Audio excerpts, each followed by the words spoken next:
আইনজীবী হিসাবে তাদের এই যৌক্তিক সংস্কারের জন্য যা যা বলা লাগে আমি তাদের পক্ষে বলবো, কিন্তু তাও আমি চাই যে আপনারা আন্দোলনটা এইভাবে মুখোমুখি হয়ে সাধারণ মানুষের কষ্ট এবং এই রক্তাক্ত পরিবেশ আমরা দেখতে চাই না।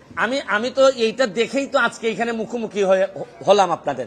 আমি গতকালকে যে পরিস্থিতি দেখলাম, শুনেন, প্রতিটা দল বা সংগঠন সব সময় তো একই আদর্শের উপর সব লোক থাকে না, তারা আদর্শের ব্যত্যয় ঘটায় দেখা গেল কেউ কেউ অতিরিক্ত আবেগ দেখাচ্ছে।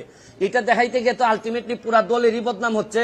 বা ধরেন সাধারণ আন্দোলনকারীদের পক্ষে যদি কেউ ছাত্রলীগকে মারে বা অমুককে মারে তখন তাদেরও বদনাম হচ্ছে। আমার কথা হচ্ছে যে সংঘর্ষের মধ্য দিয়া, সন্ত্রাসের মধ্য দিয়া এগুলাতে কোনো সমাধান আসবে না, বরং আমরা আরো পিছাই যাব। আমরা সামনের দিকে আগাচ্ছি। বঙ্গবন্ধুর সোনার বাংলা বানানোর জন্য আমাদের সবাইকে একটু ধৈর্য ধরতে হবে। আমি শুধু 1 মাসের সময় চাচ্ছি অপেক্ষা করার জন্য। আমি তো বলছি না যে আপনারা আন্দোলন একেবারে